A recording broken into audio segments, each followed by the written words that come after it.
Hello, guys, and welcome back to another episode of the Strongman Winner Circle podcast. I'm Nicholas Canby and then this is episode 34 with today's guests, the Americans from the Clash of the 80s podium.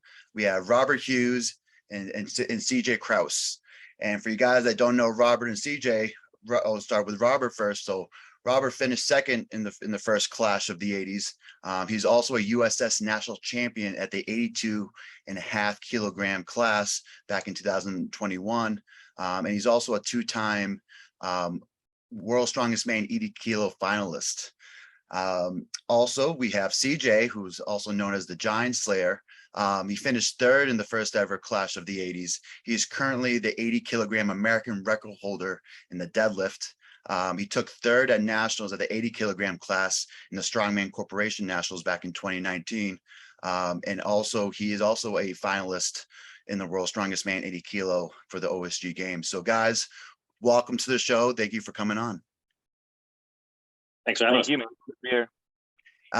So this is pretty interesting. So couple interesting pieces. So between the two of you guys have covered the podium at OSG. You guys have both taken seventh.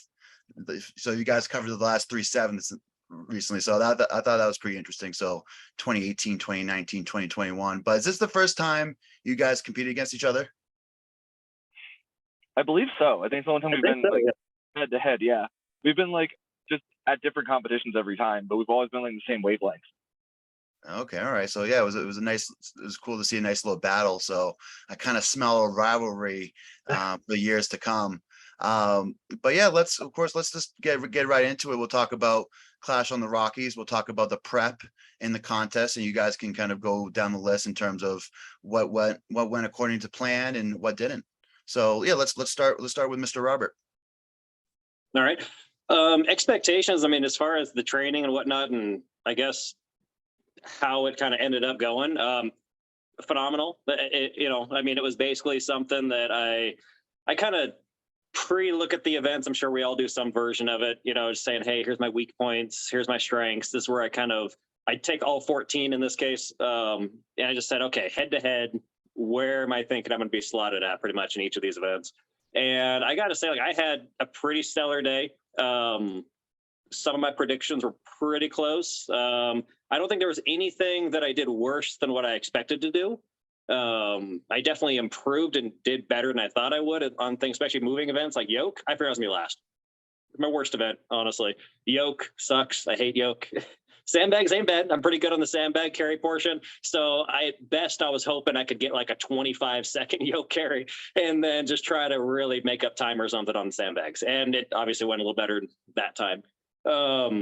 So yeah, that one honestly was a really big PR for me, just be able to move the yoke the way we did on the day. I mean, granted, I think I only ended up seventh. So, I mean, it wasn't knocking it out of the park, but I did good for what I was hoping to do.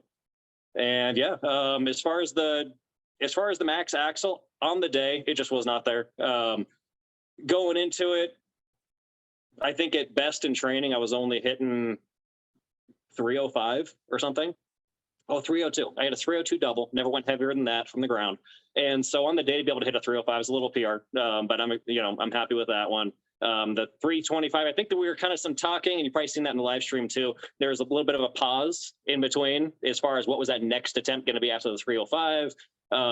There was a lot of back and forth, maybe 315, maybe 325. Obviously, we settled on the 325 was the next jump, but I think it had been 315. It might have been pretty close, especially since I got really close on lockout a couple times at 325, but on the day just wasn't quite there. All right. And then, but great improvements all around. But yeah, but CJ, tell us a little bit about your contest experience. Yeah, first of all, the contest was great. I really enjoyed the pace of it. Something I really like to do is that higher intensity, quick pace of it all. And the way I did my training as well, with my coach Gabriel Pena, we worked it to where all of our training sessions was a deliberate time frames, how long rest period I could have between different, even regular movements. We were timing everything on the way through training. But yeah, I had a really good day. I mean, this contest on paper was kind of geared not to my strengths whatsoever. I guess the moving event was probably one of my strongest events. I'm really good at yoke, and I'm pretty good at sandbags, but I've never been known as a great presser. This is the first comp I've ever hit over 300 in. And in my training, I was able to get to like a 309 was the heaviest I got from the ground. So I really hammered press work hard this cycle, and I really hammered bag toss. So I thought that was a slight weakness of mine as well. And it all worked out with the way it all hitting 17 feet was about what I expected from all my training. But I was literally in the gym. Every time I walked to the gym, I did at least 5 bag tosses. Every time. It's something that doesn't tax you, but it's something to get that rhythm down. It's not something that's been a strong suit of mine. The downside of the show, I was coming with a slight bicep injury, so I had to like be weary of that all day. So I probably like undersent it on a couple things to kind of protect my bicep because I strained it about 2 weeks out. But I mean, no excuses. I feel like I did amazing about what I thought. I thought I'd be around like in the top 5, battling it out between like guys like Robert and everyone who's finished in top 5. Actually, it was like kind of my prediction range with all that. So I can't complain at all, honestly. I just like, it was always in the back of my mind, but I came out uninjured. That's what really matters. And I hit a comp PR and podium. What more can I ask for? Yeah, of course, and in front, of course, your home state. So very, very, very cool indeed. Let's break down a couple of those things. So Robert mentioned, of course, improving the yoke. CJ, you mentioned about sandbag throwing and of course the axle. So what did you do differently on the axle this time around, CJ, in terms of your training? The main thing is I hired an Olympic lifting coach to work with me. So he was like setting up all my like cues and all my preps, where my arms should be, little things like that I felt like I was lacking because I was kind of just like treating it like I'm an 8. Like I'm just like throwing the weight up and trying to figure out how he was able to really hone in on like, okay, you're really strong, but you're leaking energy here, here, and here. And able to like, I still have a lot of leak of energy. I still have a lot to work on because my clean is still very good, but my press could use some more work here and there. But he definitely added more to it to get closer to my potential. And that's the biggest change. I think it's working with someone that like I hired out an Olympic lifting coach to help me with that. Patrick Wolf out here. He was amazing through my prep. So it was very beneficial. Do you remember any of the cues? Any cues that you can shed on the listeners? Oh no, one of them was about the dip, and you can kind of see it in my 305 video. That dip was perfect. I kept my chest vertical, my elbows were nice and forward, and all the momentum went slightly behind my head. So that's why the press like looked much easier than it felt when I watch it back. But that was, I think, because all those cues like always forcing my arm speed with my elbows and my hips driving together, and that upward dip motion was very helpful. It was probably the biggest cue change versus like I had a tendency to like get afraid of the weight and drop my elbows, which just killed the lift completely. That makes sense. And then Robert, you were mentioning a little bit on your yoke.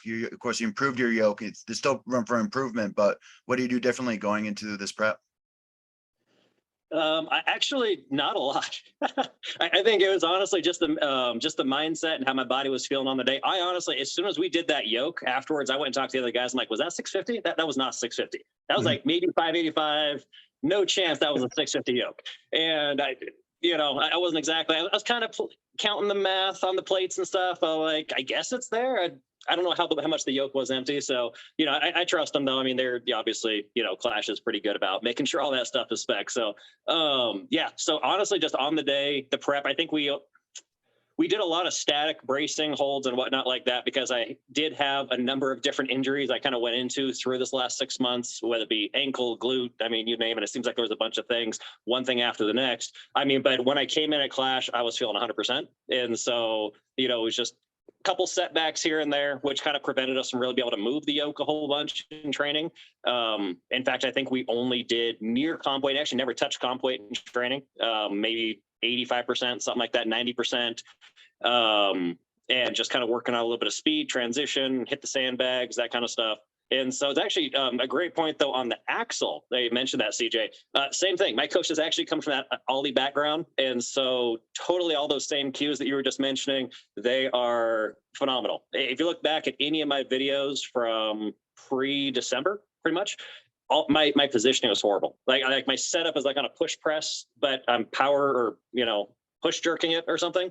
And so completely overworked that. I think my overhead was only like a 270 on axle prior to this. And then starting back in December, all the way through this prep, working proper technique, going over the little details, the elbows and, the positioning, the dip, all this kind of stuff. And was able to get up to like 322 out of the rack. I mean, out of the rack, granted, but I wasn't touching anything near that 6 months ago. So definitely, if anybody wants help with push jerks and stuff or any of that kind of stuff, look into an Ollie coach. They know their stuff. Now, who was your coach for this last prep? RP11 Alakoze. Oh, cool. All right, excellent. Yeah, goes very much an Olympic, and he comes a little bit more of the American Olympic. And it's funny, me and Tommy were talking about kind of differences because I come more from my coach, my Olympic coaches were Russian, so they have their own almost their own technique, a little kind of things that they focus on compared to what the Americans focus on. So even, and then of course I preach on a lot of either my seminars in the podcast, a lot of the points are bringing in those Russian techniques into kind of strongman, but Robert hit it on the head. If you want to improve your pressing, you got to look at the best, and the best pressers are going to be those Olympic lifters. So something to look into. But yeah, usually a sore subject of mine is sandbag throws. So CJ, you were saying that you were so you upped your frequency. So every day you were sandbag throwing. Is that right? Every day I went to my main gym, which is Iron Titan, who actually sponsors the event. So I'm not always in that gym every day. Sometimes like assist days or some of my like leg days, I can do like still wear with the Globo gym. But like literally even every single time I walked into that gym, I did 5 tosses at least. Some days I would do more when they're like hyper focused, like up to 20 of them. But it's one of those things like I need to get that release point. And my goal is to hit the ceiling. And I know the ceiling was like 19 feet. I never hit the ceiling, but I came like close enough consistently by the end of it. Like I probably my best toss was 18 feet. I maybe hit that twice. I knew as the day of that would be the peak if I could hit it. But on the way there, it definitely kept getting closer and closer and closer and closer, working my release points, working on my timing, treating more like a power clean than a kettlebell swing, like a lot of people do. It just, that's one of those things, is repetition. That's what I think with sandbag toss. I've been like worked with a lot of people and they say, you either disregard sandbag and see where you land, or you train it every day because it's more about the form than anything else. And I went with the latter because I thought that'd be one I could gain some points on. All right, interesting. But yeah, I like the point about hitting the ceiling. Usually I forget who said this model, but aim high, miss small, right? So yeah, always swing for those fences. But ideally, we would like to have of course, the other member of the podium, Mr. Ben Doonan. But yeah, of course, unfortunately, he doesn't speak too much. His English is not so good. So of course, maybe you guys can kind of mention about him. So it sounded like he was at OSG last year and made a pretty huge kind of turnaround in terms of coming into this contest. Now, was he maybe had a bad show last year? But if you guys want to shine some light on Mr. Ben. Yeah, I can get this one. I met Ben last year. I actually been talking to him a bunch because we do like Google Translate back and forth. So we chat a good amount about things. He just made astronomical jumps with a lot of his lifts. But I feel like all the strength was already there. It's just more like, I think he just had a bad day or things like that. Because like, honestly, he's made really big jumps. But to go from 20th to, let's be honest, he dominated that show this past weekend. It was his show. He had the day of days in that one. But I think it just like the finer tune things, all he was missing to have that show. Like you have to have the pieces in place and you have to have the day to win a show. Any of us have to, you know, and I think he just had his day, but he's always been a great athlete, super nice guy, like great guy to talk to. And I'm really happy for him for the main thing. But yeah, I think he had a bad couple of days at OSG, learned from it, got better, and then did what he did. So now we all got to step our games up. Yeah, and then making that 8-hour time difference and coming over, altitude difference too, and yeah, staying able to hit that. Yeah, Robert, you got anything to add on Mr. Ben? No, he completely surprised me, honestly. Again, when I was breaking down my projections, pretty much I have a spreadsheet going with every comp I'm in. And so right now I'm working on the OSG one, but I know there's some guys out there like McVee and I think Heinous, and like they haven't quite shown up on the entry thing yet because it gives the listing on the website of who's going to be in the class. So I don't want to really dive into the analysis yet because I know there's still some top contenders that are just not in there yet. They haven't registered yet. So, but I did this for Clash and I did look at that performance from the days 1 and 2 on Doonan here. And I think 21st. And so honestly, I was just basing off of that. You know what I mean? Granted, his Instagram though, I mean, I knew he was shooting for that world record anyways. I mean, you see his numbers and training and stuff, they're ridiculously great. His deadlift's phenomenal. So, I mean, he's definitely got some really good, solid numbers that I don't think last year's OSG really do him justice on. You know what I'm saying? Like he is definitely, I would be surprised if he doesn't make the finals of the rest of us this year. And so he's definitely improved whatever it was, whatever the scenario was last year, he's definitely seems like he's coming out more prepared and they look like some good events for him. So, so someone said that he was a pretty large man for 80 kilos. Is that right? I think we all are. All 3 of us. We're for saying that. Like, I get made fun of for the amount of weight I cut all the time. They call me the world's fattest 80 a lot of the time. But so I mean, Robert's a bigger guy too. I think all three of us are probably some of the bigger 80s. But let's talk about that. That was my next question. So since we're all weight class athletes, the weight cut is always very important. So I know, of course, Becca Lorch was doing CJ's cut. I wasn't sure if she did your cut too, Robert. But like, what were you guys weighing? Like 1 week out, 1 month out, and like what were the kind of some of those like percentages? I know usually I'm not sure if you guys listen to the 90s podcast, but our friend and I should know this, his name is Tyler Davis. Tyler Davis was saying that anything over 10% is sometimes a little risky, but 10% is usually kind of like the I would say usually the kind of the wheelhouse in terms of being able to cut weight and be able to stay healthy throughout it. But yeah, tell us a little about your weight cuts, that journey. Which one of you guys want to take it first? I'll go first on this one. I'll talk about it. So pretty much I usually walk around somewhere around 195 to 200 is about like my average walking around weight. So about a month out, I was probably like high 190s is about where I was at, I would say, give or take. For this cut, when we started on my water load, I was about 195.5. That's about where I was at. So a little bit over that 10% mark, which is all doable. It just takes a little bit more force to get the last bit out at the end. Honestly, the cut wasn't too bad. It's not my worst cut I've ever had, not my best cut I've ever had on that one. But I do agree that 10% line is like key. I'm definitely gonna dial it in a little bit more for OSG to be under 194 because I'll compare it to Clash on the Coast. Clash on the Coast, I walked into my water cut at 194, and I made that cut super easy. It was the easiest cut of my life. I walked in this one 195.5 before the water load, and my last 1.1 pounds was literally the hardest 1.1 pounds I've lost in a very, very long time. I was in like 2 layers of clothes in my portable sauna for about 30 minutes. And when you're at that level and you're like 1 pound away, you feel everything. So I agree that 10% line is really tough, and it really took a little bit of mental toughness there at the end. But I bounced back really well. I was able to actually, my stomach acids were a little bit weird after the cut. So I did mostly liquid for the day, which I usually don't have that problem. It was the first time I've had that. But I was able to get back up to about 199 by the next morning. So pretty good refeed. Yeah, pretty good data. How about yourself, Robert? Yeah, so usually I walk around about 198 to 200. That's typically my walk around. So right now I'm back to 197. I'm still kind of trying to head that direction. This last week has just been kind of off program as far as nutrition goes. So just trying to eat whatever I want because this last 8 to 10 to 12 weeks have been, pretty strict on dieting. So just taking a little bit of leeway at that. Today is like technically my first day of really getting my nutrition back on track, but normally 198 to 200, a week out. So I was 191.5 when I started my water, that morning. And then, so 191.5 there, I think. So I'm not sure what that 10% is based off of. That's based off of the day before you start water, or if that's based off of what you normally work around at. I'm guessing maybe like 1 week out. Probably 1 week out. Okay. Yeah, I usually try to kind of taper it in slowly, like drop like a pound as I'm approaching it. So like OSG 2 weeks out, I'll be like 192, 193, 194, just kind of back it in that way.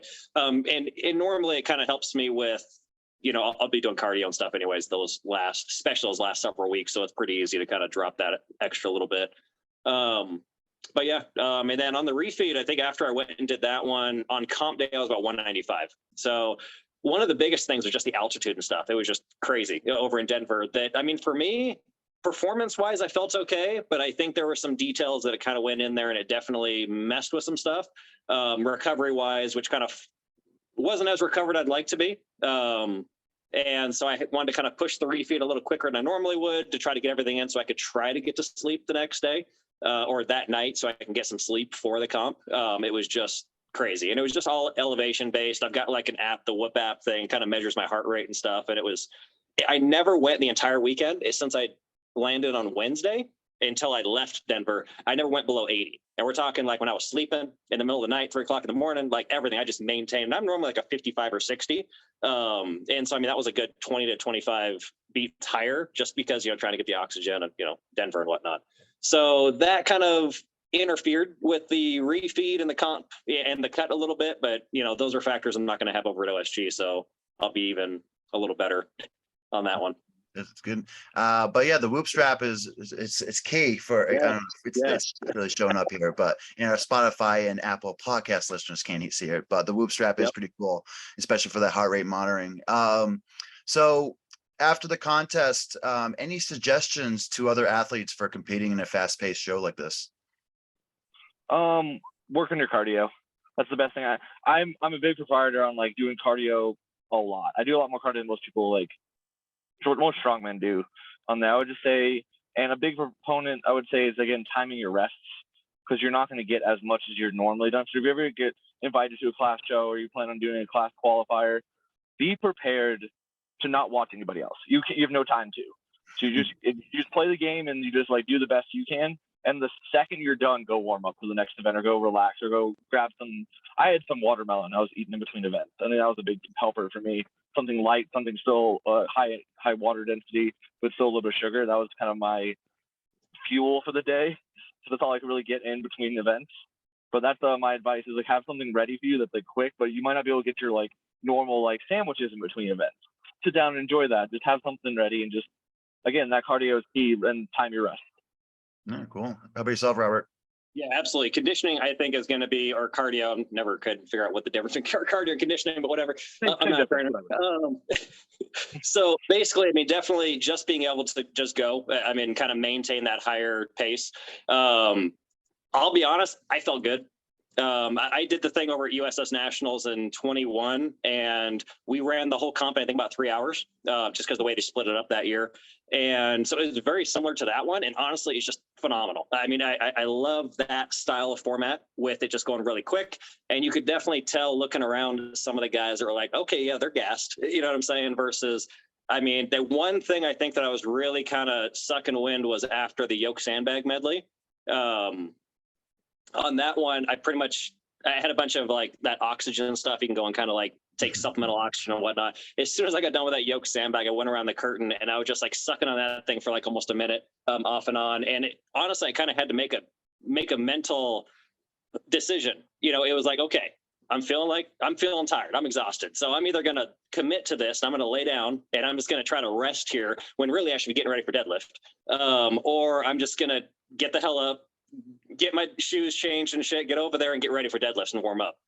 Because you don't have long. I mean, you've literally got 5 minutes, pretty much 5-10 minutes, and get your warm up in real quick.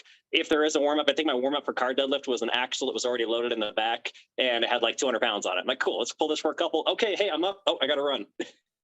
And so, I mean, that was literally it. So you do not have time like a normal competition you have an hour, 30 minutes, whatever. In fact, I don't think I even had food when I was there the entire time. I took a couple sweet tart ropes. Most of it was liquid. I mean, for the most part, it was carbolin. And so, if you're wanting to do class, you're wanting to do well, conditioning, cardio, whatever, make sure that you can perform and you don't need a lot of downtime. Yeah, and definitely, as CJ mentioned, focus on you. I mean, you're not going to have time normally, which is crazy because for me, that is a complete 180. Personally, I love standing there, even beforehand, before I go, looking at everybody's attempt, saying, okay, cool, doing the math. I'm definitely, a little strategic on there. Okay, we got this many reps. No, I got to get this many. Do I need to strategic second place and just do a little less reps or something? And I mean, it's literally, you go up there, you go all out, and then you're done. You don't have time to wait around because the format, you need to be warming up for the next event. So you don't have that time available to just kind of hang out and see what they did. Okay, cool. Now we'll go get ready and have 30 minutes. No, you got 5 minutes. And so if you wait till the last person, you're going to run out of time. Interesting. So I imagine that probably like nutrition before the event is probably pretty key in terms of not only that night before, but in the morning of. So all good points. Thank you, boys. So moving on. So I have a little mix in terms of individual question, my questions, and fan questions. But we're going to start with Mr. Rob first. So I saw on your profile that you're the 80 kilo king of stones.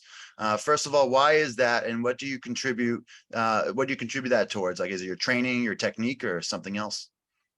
That was honestly, and I think Tyler from the 90s, I think he's the one that mentioned this. Like, you don't give yourself your own nicknames, you know what I'm saying? And so, it's funny. I've thought of a few over the years. I'm like, I don't know. Like, these are all dumb, and CJ actually in his post, I think he's the one that kind of mentioned something like that, King of Stones. And then there's also, I'm going to mess it up, like BP Metal. Like, there was a podcast he has over on YouTube. He's an 80 kilo guy, and he did kind of a recap on the 80 show. And he mentioned the thing of the King of Stones too. I'm like, all right, cool. I guess I'll try it out. I'm just trying it out on there. So I threw that one in there. But honestly, it's funny. We did not hit stones very much. I mean, truly, not as much as I normally would, like going into OSG or something. I don't have a setup designed yet to be able to even train a stone series. I've literally just got one loading platform, and I load it up there, pull the mat out, drop it down, do the next one. I mean, so it's not very efficient. I don't know if you've seen my stories in the last couple of days. I'm actually in the process of building a stone platform, so I can actually finally hit those that should be done this afternoon. So I can actually finally train a series. So I was very excited with how stones ended up going, because 350 was our last stone. I literally PR'd at 340 only 2 weeks out of Clash. Prior to that, my max was 325 at OSG in 19. And I think I was only hitting 305s for like a month out. I wasn't going heavier than 305. And then we moved up to a couple, doubles, triples, and then finally hit, there's 340, because I don't even have a stone in the middle at the moment between 305 and 340. So, working on that too. Hopefully I should have one right in the middle here in the next couple of weeks. But I was gonna say my follow-up question would be any suggestions or insights that you can share about training a stone series, and then in your case, when you don't have for instance, you don't have the different platforms to train on, you just have maybe over a bar or just one platform to work on. What are your suggestions for those listeners that are tuning in? Get some volume in. Definitely get some reps. It's kind of, as many reps as you can get in there, some EMOMs, those things are definitely pretty helpful for me when I've done. Try not to take a whole lot of time. I think I was replaying back like the Clash one, and the picks, I tried to make them as quickly as possible. Granted, it hit me on the 350 because it went too quick and not enough grip, not enough purchase on the actual stone. But that definitely helps comp day on the actual run, so you can get through it a little bit quicker. But yeah, I mean, basically with my coach, we just kind of been working on the single. I think we're going to be doing some series starting here in a few weeks, though, now that we're going to have the tools available to really do that. We don't have strongman stuff around here. Like, there's no one close to me that has this equipment. So it's literally whatever I buy or build. And at this point, it's building. So, yeah. Cool. Now, CJ, do you get anything to mention on stones? Anything you want to, any tidbits? No, I mean, stones is something I actually don't train a lot of. Mostly, and I'm like known for this, so like I kind of avoid them because I hate setting them up. So I mean, I did some EMOMs. That's something I like. The Robert Prop EMOMs are very important. If you're not training it a lot, when you do volume with it, and be like very efficient with how you do it a lot of the time. Because if you're gonna kind of like either not have the opportunity to, or avoid it a little more like I do. My main focus, like I said, was the sandbag and the axle. I couldn't like put a third like major focus in, and I'm really happy hitting my run of hitting 4 of the stones, especially 2 weeks before on one of my last stone trainings. Of course, that's when I strained my bicep. I was working with Justin Menning, who's actually really, really good at stones. So I reached out to him to help me with some stuff. I'm always like trying to learn from people better than me. I know he's loaded almost 400-pound stones. I'm like, we need to talk. And he crisped up my form a lot, and we just went with lighter stones. And he's like, you have a 700-pound deadlift. You can lift any of these. We just need to crisp up your timing, this and that. So we worked with lighter stones and this and that. So but yeah, EMOM is a great way to, if you don't have a lot of time or a lot of availability, you can still practice the same idea and just work on getting your chest to the stone when you get tight is the biggest thing. So don't try to lift it with just your arms. Oh, cool. And then CJ, now we have there was a fan question for you. Deadlifting wise, once you hit your first deadlift in like the low 600s, how long did it take you to break that 700-pound barrier? Oh man, that was probably like a year, honestly. But honestly, I was probably there for a while. We don't max too much in our deadlift program. We kind of always focus on like high level volume. So like when I first broke 7, I didn't know I was near 7. It was kind of like a shock to me that day. We were always working like the 625, 630, getting reps in. And I guess if I did the math, it would work out well enough for that. But I've had some great coaching cues over the years. Like it was about 3 years ago, my 5 rep max was about like 510 and now my 500 max is closer to like 650. So it's like the jumps of just like finding the right positioning, finding the right coach to look it over and like see the things you don't see. But yeah, it probably took about a year for me attempting the two, but I would say probably like, I don't know, from the low 600s, like 625-ish to 700, probably 8 to 10 months, just with the proper training cycle. All right, cool. Hopefully that answers that fan's question. But of course, Robert, I was seeing some of your training. You're doing pretty heavy, like trap bar, like touch and goes. Now, what do you think those are good carryover for just deadlifting in general for a strongman? So that was more, I was really hoping we had side handle car deadlift. I tell you what, nobody could budge that straight bar car deadlift. Before the show started, they loaded that thing up. They had the 105s going. Nobody budged that thing. I mean, not a single dude. But I tell you what, if you put a side handle on that thing, I think we would have got some reps out of it. But it's that straight bar. It's so much more difficult. In fact, there's a group chat we've got for the Clash thing. And they were talking about, initially when they said, okay, hey, any questions on, the car deadlift thing? And I think one of them, it was floated in there being a side handle, or somebody initially said it was going to be. And then I think everybody complained. And then all of a sudden it's like, okay, let's just do a straight bar. Like, damn. Because if it was side handle, that was something that you can get more hips into it, I guess. You can get more leverage on it. If it was side handle, I'd have won. Just saying. No. I'd definitely challenged a little bit higher for it. That straight bar, that's a whole different monster. I mean, as far as wedging yourself into it. And, that's one of the things, though, too. A lot of these guys have got bigger deadlifts than I do. I mean, they really do. I think my most is like 655 so far. Granted, I haven't tested it since 2019, so who knows what it is now. But it's definitely more technique. And once they solidified that, hey, this is going to be a straight bar, we moved over to actual work on a deadlift frame. Looking back, I don't think I actually posted any of my training on the car deadlift stuff where I was doing in my garage. But a lot of it was heavy. And so I'm glad I was able to get the 20 reps on the car deadlift, because truly we were doing like 5s and 8s. We didn't do a single round that was heavier than that, because I was thinking it's going to be heavy car deadlift. And then that thing, as soon as we got our hands on, like, oh, okay, yeah, we're in for some reps now. And so I definitely, unfortunately, didn't have that conditioning near the top end above that 20, like I think Doonan and who was it? Molinar. Well, Molinar. Yep, they got the 24, I believe. And yeah, so I just so close. Next time. Mm-hmm. Yeah, that's quite the reps. And yeah, the side handles between front handles is pretty difficult, but side handles is nice. I think. That was a weird thing with it. Say again, sorry. CJ. It wasn't fixed. It was spinning too.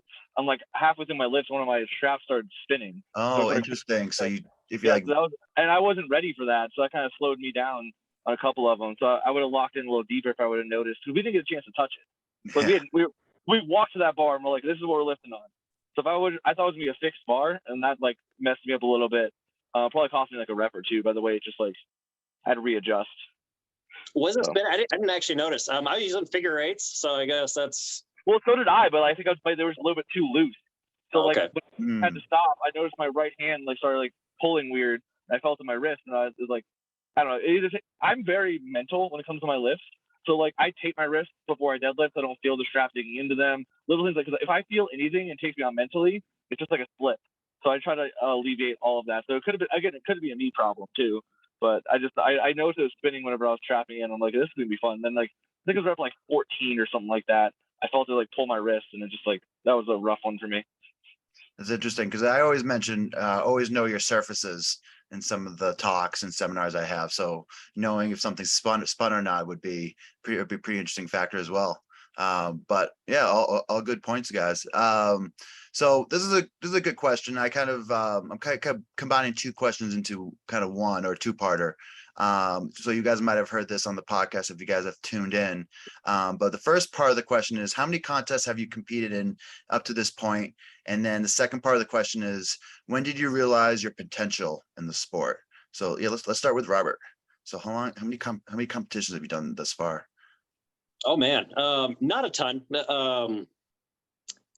I started back in 2016. So June of 16 is when I started competing, or May, whatever. And it was like a few each year. I don't think I ever hit like more than 3 or 4 comps a year. And so I'm not one of these guys that, I think Tyler Young, he's at like 40 comps or something stupid. Yeah, 38. So he's almost at 40. 38. Yeah, it's like, I wish that'd be awesome, but no. Yeah, so I don't know, a couple dozen maybe tops. And so, yeah, as far as the number of comps, maybe a couple dozen comps at best. And then what was the other question? Sorry. So when did you Yeah. realize your potential in the sport? So like, for instance, when did you Yeah. feel like, hey, I'm pretty good at this. I should Yeah. really put my all this stuff. Yeah, go ahead. Yeah. So on that one, 2018 was my first year at Worlds. And before anything, I've only just done local comps, right? So when I started from 16 through 18, it was literally just local comps. In 18, I went and won a Plat Plus by Paul Mauser over in West Virginia to go and qualify for the Arnold, because I figured, hey, go that route. It's easier than hopefully being, a podium at Nationals or however that process works. And so unfortunately, I didn't end up going to Arnold, but whatever. And at the time, I actually had some competition. There had Zambon, we had Kowalski, Josh. We had him over there, and I was able to place ahead of them. And so that was kind of like, okay, this is cool, I guess, because these are guys that I've been following already on social media and stuff. They are on that level, right? And so then it went over to OSG later that year in 18 and placed 7th. I was totally shocked. I'm like, I do not belong with these guys here in the finals. Like, I don't know how the numbers and stuff went in. I think how the points break down, because it was some sort of a Reddit thing, and it kind of got brought up with Kale at the time, and they were having a conversation. I think I was like 4th going into day 3, but then I dropped a ton because I got help from, number 11 through 30. And so a lot of points there, but I finished 7th in the end. And so that was pretty cool. 19 OSG to go in and do the exact same result again, 7th again in the finals. We're getting there, but at the same time, it was kind of helpful. Instead of the first year, I'm like, okay, maybe it wasn't a fluke. Like, this was pretty solid. And then, of course, Rona came and shut down the world, I guess. But honestly, it would be in 21 when I went and won USS Nationals, getting the one event I tied with was Josh in the overhead press. We both got like 8 reps or something. And other than that, I won every other event at USS Nationals. We had like 35 guys or something in there. And then it was like, okay, I might have a chance at this thing. I might actually be good somehow at this sport. So that was probably at the point, I think, was 21 USS Nationals. And honestly, I wish I would have went to OSG that year. Unfortunately, I had a bunch of personal things I had to go deal with, and I was not able to compete that year. In the condition I was in, though, I definitely think I would have, I would have probably been bringing my best package. Now, it's all right a year later, and now I'm going to bring an even better package this year. So, but definitely think USS Nationals 21 was it. I like that. Yeah, you had to win a national championship to realize your potential. How about yourself, CJ? So let's start with how many competitions you've done, and then when did you realize your potential in the sport? Well, I probably lost track of the competitions I'm done. I'm guessing somewhere between like 25 and 35, somewhere around there. Because I've been doing this about 8 years now. I was just like really bad at it for a long time, because I have the slow climb story, where like for my first like 2 years, it was like, I'm hoping not to get last. I'm hoping I want to win. I want to get like top half of an event, period. Things like that. That lasted for like 5 years. I have a few defining moments, I would say. I realized I was bad before I realized I was good. And what I mean by that, I walked into, I believe, 2018 Nationals. I know that's the one Tommy won. I think it was 2018, something like that. Thinking I was really good. I realized I was not really good. I was not at the level. That came off like 3 straight wins. 2 of them I like didn't even need to do the last event. And I got my butt handed to me. I think that was like the defining moment of my strongman career. And it's kind of like kept in the back of my mind. I know I believe it was Tommy got first and Josh got second that year. And like those are 2 guys I've been gunning to like face and beat. So actually this competition, getting ahead of Tommy, meant a lot to me. I love Tommy. It was just like kind of something for myself, And then when I realized after that competition, 2019 Strongman Corp Nationals came around, and I took 3rd. Very good showing for me. I didn't do so well some events, but I hit like a good PR, and I like did really well in my best event, which was Farmers Carry. Won by like a couple seconds. That's why I'm like, okay, I'm holding my own. And when I really truly realized my potential is when I seeked out my current coach, who's Gabriel Pena, and he brought me to the next level for the Arnold. And barring the yoke like crushing my ankle on the last event in the last couple of feet, I would have made the finals in the Arnold. That's when I really realized I think I can do this. Like I can battle out with some of the best in the world, and then going from there, making it to OSG the next year, Getting to the finals after going through COVID, all the shutdown, staying focused, and really just again holding my own. And now I feel like I believe hitting podium at classics. It's been like a slow ladder climb for me, but I would say learning I was bad was my most defining moment. And then by the Nationals 2019, when I decided this is my peak I can do by myself, I need to seek out help. So 2019 Nationals. Wow, both great answers. So of course appreciate digging down and and of course telling me and the listeners. So of course, kind of moving on to the next question. So this question is a fun one. I'm not sure if I've asked this before, but this is more of kind of like a chicken. What came first, the chicken or the egg? So we all have to like rack our own weights all the time. So for them to use this anecdotal example, the other day I was doing like Xerxes squats, leg press, yoke carry. So I'm like adding 400 pounds in the Xerxes, going to the yoke, adding 1,000 pounds, going to the, or not 1,000 pounds, it's on the 1,000 pounds to the leg press, and then a lot of weight on the yoke. So I'm moving around all these weights. But in the long run, you think, would it be better to rack your own weights or to have like a strongman caddy around that would put all the weights for you so you can just do all like the actual sets? So you see, of course, a lot of us, when we start off, we had to load our own weights, but now you see guys like Martins and Brian Shaw, they generally have a lot of help around them. So they're able to kind of load all their weights, especially on their big training days. But what, in your guys' opinion, what would be better in the long run? Would strongman caddies be good if you had access to them, or is it always good to rack your own weights and load and rack your own weights? This is actually something I've joked about for like 5 years, that like my main goal in life is to get a weight caddy, because I just hate loading my weight so much. It just takes so much added time to my workout. I think if we have this question, what's more beneficial? It's always more beneficial to move the weight to get a little bit extra out of it. But if I feel like I've had a weight caddy and I get to that level someday, I would do extra other things on top of it, like some extra cardio or some like extra like CrossFit type workout, just to like make up for some to have more energy. So I think what I would do is do it that way, but also I hate racking my weight. That's a good answer. How about yourself, Robert? I'm kind of mixed on it. So I train alone for the most part. Most of my training stuff's here in my garage, and for the most part, I train alone. And not that it kind of sucks. It's an adjustment. I went through a period where we were training with people, but I've never had an actual strongman gym access to. And so I'm talking like, you look at Dungeon Fitness for some of these other ones, like even yours, CJ, like if you can actually run yoke right to the middle of the thing. You know what I'm saying? So I'm typically used to, now we got to load up all these plates or carry them way the hell out there to where the yoke is set up out in the parking lot and dodging traffic or something. And so, it seems like it would be nice, but definitely I feel like you'd get lazy, and you wouldn't be training as much. So kind of like what CJ mentioned, as far as like, definitely if that was the scenario, I feel like you need to add something else in, because you're definitely not working as hard because you're not having to load every single one of those plates. So I would think that, as long as you don't rely on that and you make up the difference somewhere, then great. But otherwise, I don't know. I kind of, in a way, I kind of like loading my own stuff, because I am getting a workout. I'm getting warmed up and everything for the actual event, and staying pretty warm. It's at the end. That's where I'd like to have that caddy come in. Like, okay, I'm done. Now you put all the crap away. So looks like CJ agrees there. Totally. But of course, moving on.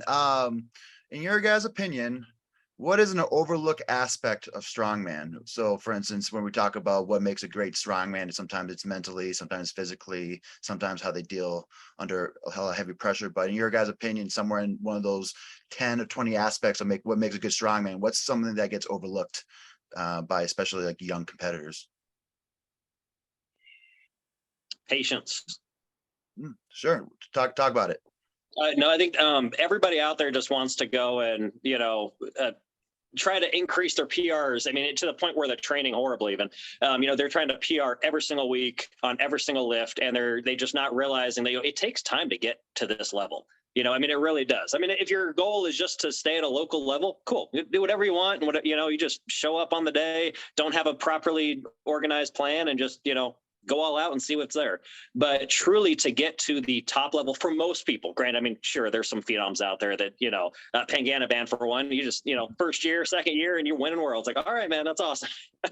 Unfortunately, I feel like, and CJ kind of as well, we've been grinding away at this for 6-8 years so far, and we're finally starting to realize we're starting to finally see some of our, potential and everything in there, making finals at Worlds and, podium in international comps like Clash. And so, but we didn't just, turn up one day and, hey, it happened. It takes patience. And, you just got to stick with it, and you got to, keep training. Great answer. To build on that, patience is definitely a great answer there, Robert. And I think it's something that like a lot of people that like are naturally really gifted in athletics, because I am not. I have to work for everything I get in this one. I don't know how I got here, but just did a lot of hard work. I think the mental game is very key, and something that a lot of people have is that goldfish mindset, is what I call it. That if you mess up, you got 4 more events.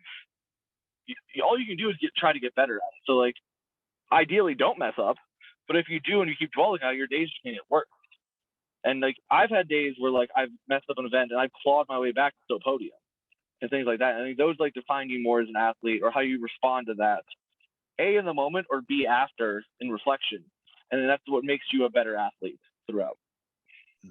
What I always say when we're just talking about the kind of mentality is you never want to be in a position where you just don't want to be there. You put in like 6-12 weeks of work, and then you get to the contest and you just don't want to be there. You want to be somewhere else. I think, that's the worst state you're in. So any state that you can avoid of being in that position is, I think, kind of what we want to avoid. But moving on. So in your guys' opinion, and this is say either within the kind of like the strength or strongman community, what grinds your gears? Does anything kind of rustle your feathers? Does anything really make the hairs in the back of your neck stick up if you see someone training? Some people say sometimes figure eights. Some people say you're getting an extra inch out your deadlift is really a helpful thing. I think figure eights are great, but is there anything that grinds your guys' gears? I mean, one thing I would say is people trying to coach that aren't ready to, and that being like, we always want to help each other. That's the biggest thing. But like, if you're at your second show, you should be learning, not trying to teach, in my opinion. And I think like that's what in my mindset, I'm always trying to learn from everyone around me. And of course I can take from someone else, but I think like people that aren't there yet, or like don't have, and they start spreading like misinformation, even newer people into the sport, or that's one thing I coach. So it's like something that bothers me. And I've spent like 12 years dedicating my life to like proper coaching. So it's something I look for. But also, like, one thing that grinds my gears, that usually don't last in the sport, is anybody that's rude at events. I just like, we're all here to have fun. I feel like overly aggressive on things. That's one thing I think, because like, we're all competitive. Obviously, we're athletes. But I will always cheer for the person next to me in every show that I do, and I'm always happy for someone else. Anybody that like wishes ill will on someone else like grinds my gears, but usually they don't last in strongman, so it's nice. All right, great answer. How about yourself, Mr. Robert? Those are some really good ones. Unfortunately, I don't know. I can't really think of too many things. Definitely on that point that you mentioned, CJ, I think one of those is you definitely get some attitudes and some egos in comp. It's some people, and it's like, you don't need to be like that. You know what I'm saying? We're all just here to have a good time and compete, and and you definitely run across that. And I'd say, I mean, if that's any of them, probably that. I mean, for the most part in strongman training, in the videos and the social media, I don't really see a whole lot of, curling on a squat rack, I guess, maybe that, but hell, I've done it. So I don't know. So, I mean, I don't really have a whole lot of stuff that really gets to me, but I think definitely you made a good point at one of those at the comp is that, I get if you just want to focus on your own thing, but you don't have to be an ass to everybody else, and so, yeah. All right. Look at it though. At the end of the day, this is fun. And we're kind of just picking up rocks. Like, yeah, it's a competition. Yeah, it's hard, but like, we're moving a rock from there to there. We're like, it's just fun, and like, it should be treated that way. If you're not having fun, why are you doing it? Very much, yeah. You got to enjoy it in the end of the day. So moving on to the fan questions. So in your guys' opinion, what is the best background for a lightweight 80 kilo strongman? So the guy who asked the question regarding like what the best background is, he said his name is Leonard, and he said that he doesn't think powerlifting carries over well. But in your guys' opinion, what's the best background? I have a thought. I'm guessing. I have an answer that I'm guessing that you guys are gonna say. But what do you guys think?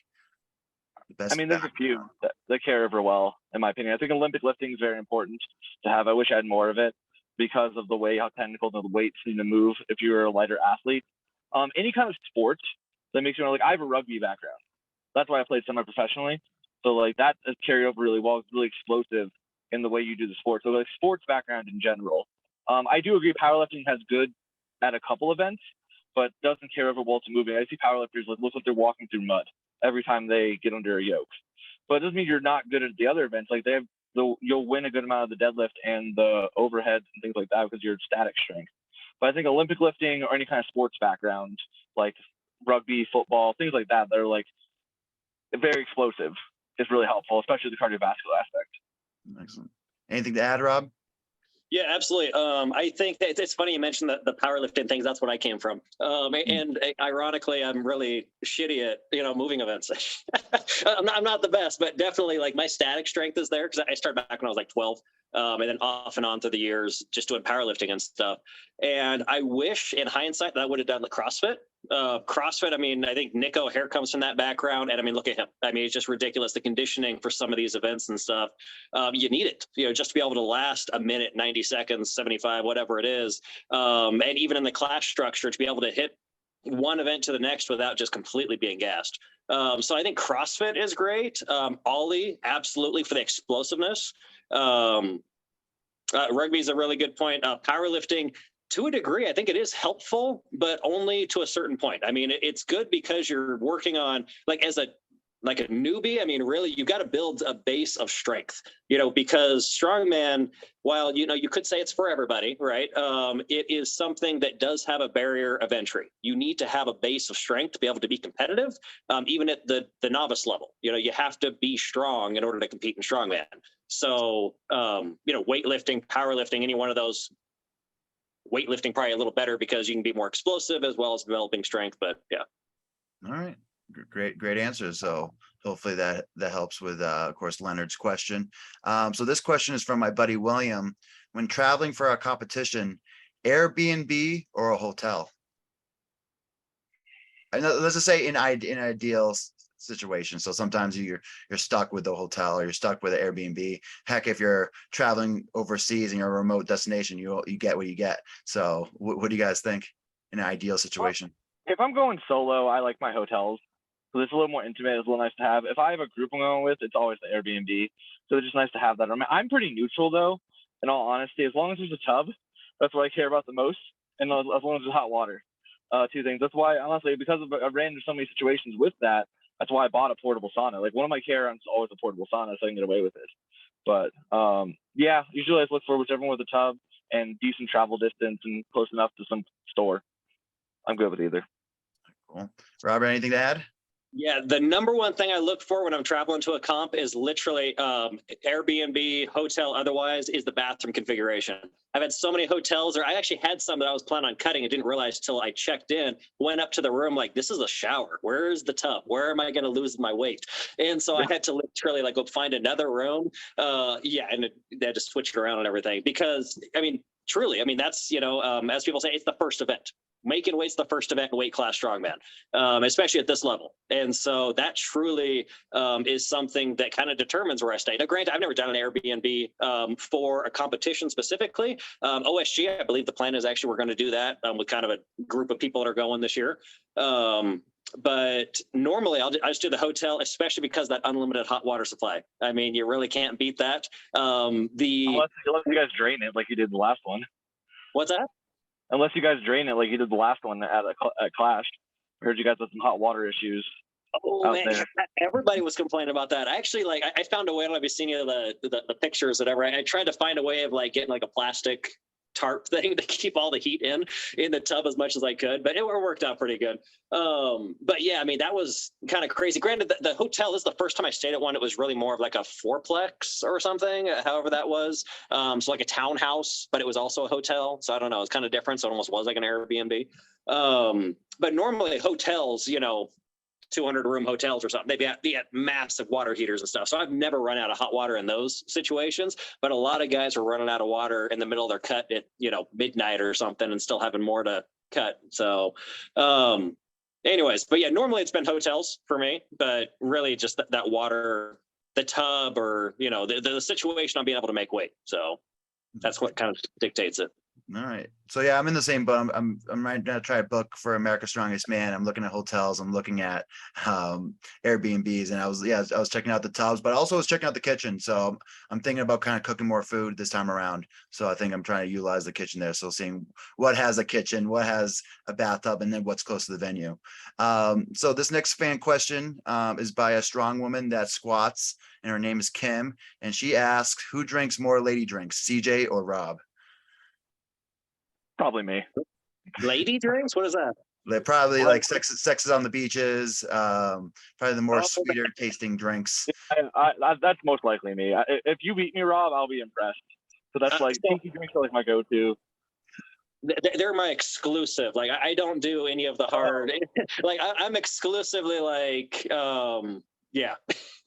like Mike's or Smirnoff or any of those little. Yeah, my wife gives me a hard time about it, but then again, I actually don't drink that much. So I mean, when I do, it's like exactly, yeah.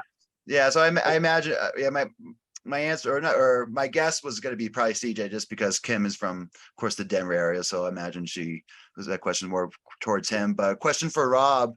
So one guy asked, "How are you always so peak conditioned for every comp day?" Conditioning. I don't know.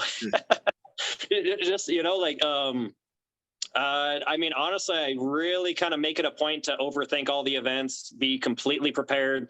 I think some of the guys in the 90s were even kind of making a point of it in their interview. Just kind of talking about like nobody accidentally ends up on the podium or anything, or nobody accidentally performs well. And it is something that, I mean, I definitely make it a point to think through all the possible scenarios. I try not to have to be in a situation where I have to rely on other things, rely on other people, rely on, something going wrong. And so I literally had like my backpack with me with every possible thing, chalk, tacky, I mean, you name it, for whatever the scenario was. And try to think about all the contingency plans in case something goes wrong. So I've always tried to be over prepared. And as far as conditioning wise, I mean, just honestly, always just hitting, the stuff that doesn't make the gram, right? Because those are only the highlights. It's all that boring stuff in the background of the cardio and the suicides and the carries and all that really boring stuff that, really kind of makes us as good as we are. Great answer. So this next fan decided to ask many questions. So I took 3 out of his 8 questions. So Andrew Hanus chimed in. He wants to know what kind of underwear you guys are wearing on game day. Briefs, like tight or the tights I need for the deadlift. So that's about it. Tight as possible, Andrew. So Andrew wants to know what Robert wears. Yeah. Boxer briefs. Yeah. Under Armour, if you're looking for. that's about the average. Under Armour's a good go-to on that one. His next question is, what event are U80s better than the open men? Medleys. Medleys by far. We are sprinting, we are diving, we are running. Those things are insane to watch. I think one thing that gets, overlooked, especially towards the 80s and 90s, is the transitions, like jumping into the farmers and jumping into a yoke and going. Usually you see, of course, the heavy, sometimes they chalk up. Some the quick ones like a Novikov, they're always could be very fast, but usually they kind of dilly-dally around. And then the last question. That's where you win the races a lot of times, those transition times. You can cut it down to like a second, somebody else is taking 2 or 3. It makes a difference. Yeah. Exactly. And then his last question, and he asks, how old were you when you lost your virginity to the sport of strongman? Of course. 23. Oh, excellent. doing math here. I just turned 31. I was like, 31 minus 8 is what? Okay, cool. 8, 9, 10, 11, 12, 13, 28. 28. All right. All right. Excellent. And then, so back to the kind of serious questions. So this is one of my questions, but when everything is all said and done, what are you guys looking to achieve in the sport of strongman? So I think about this a lot, actually. So I personally have 3 goals, and I want to hit all of them sometime. I want to win 1 world title sometime. It can be any of them. I think I can get to that level. I want to have a world record at some point. It can be broken in the same day. I wouldn't care as long as I get it. And I want to lead the sport better than I found it. I want someone to look at it as like growing, and as someone, even if I inspire one person to try it out, and it's something, because strongman's been one of the best things that ever happened to me. It's community wise. So those are like 2 personal goals at the highest level, and then my most goal is, again, lead the sport better than I found it. excellent. Robert, got that's a tough answer to follow up. Yeah. So mine is going to be definitely, in the end, I'd like to be known as one of the best 80 kilo strongmen, which is kind of unfortunate because I'm closely approaching that point where it's going to be very difficult to make 80 kilo on that cut. I know CJ's kind of there at the same path here in the next couple of years, I think. But I mean, truly by the end of it, I would like to be known as one of the best 80 kilos, kind of like Patrick Castelli, for example. I mean, you look back, pre 2018 or something, that's it. You know what I'm saying? He's number one in that group, then followed by Devin Reese and so on. And so that I will win 80 kilo world's strongest man someday. Don't know if that'll be this year, but it will happen. I have zero doubt about it. I put way too much into this, and I invest way too much into this sport to come up short of that goal. So win worlds and be known as one of the best. Great answers. So what's next for both of you guys? I know we were talking a little bit off air. But yeah, CJ, you were mentioning a little bit in terms of your plans for the rest of the year. Yeah, I mean, the main focus is OSG. That's like laser focus. I think we both know we got just about 11 weeks till we're at the biggest stage of them all for our weight class strongman. I'm gonna do a static monsters on the way, but kind of just like, it's in my hometown basically, and I'm gonna see my grandma. I'm doing it for fun, so I'm not gonna like full send it because I'm really saving it all for OSG. But that's kind of the main focus is OSG. I mean, I did my first prep day on the Farmers 2 days ago, and we're at Circus Dumbbell yesterday. So we're in the thick of things now. I had a nice little birthday week, and then on Saturday ahead, it was back to work. All right, excellent. How about you, Robert? So pretty much just OSG from here. I actually have not really even started today, which is now going to be tomorrow, is going to be my first training day back since the comp. Since then, I kind of picked up some sort of a mid-back tweak during the comp. And so I've just been really kind of working on that all week, trying to get that straightened out, doing some rehab and prehab and whatnot. But yeah, tomorrow will be day 1, and we'll get back, just full send into OSG at this point. I have no idea what's going on afterwards. I don't know what my 2023 looks like.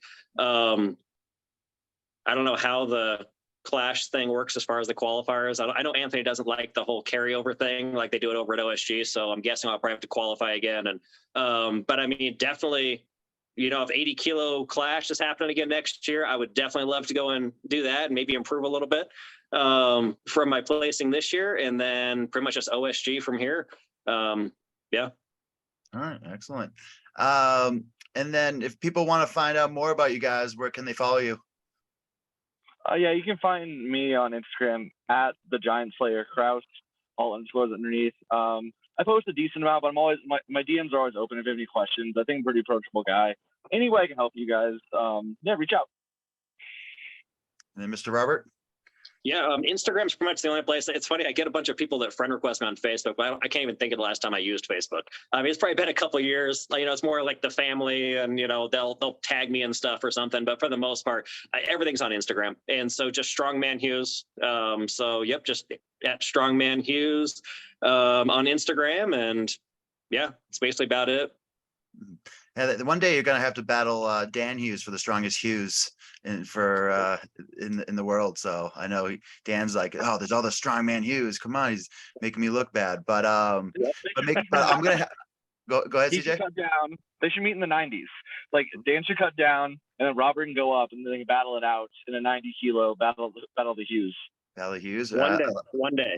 I like that. So I hope you're listening, Dan. The 105s eventually, but yeah. So I'll post these guys' social below so you guys can follow them. Make sure you give Robert a hand up, of course, a round of applause because this was his first podcast ever. So Robert, you did a great job.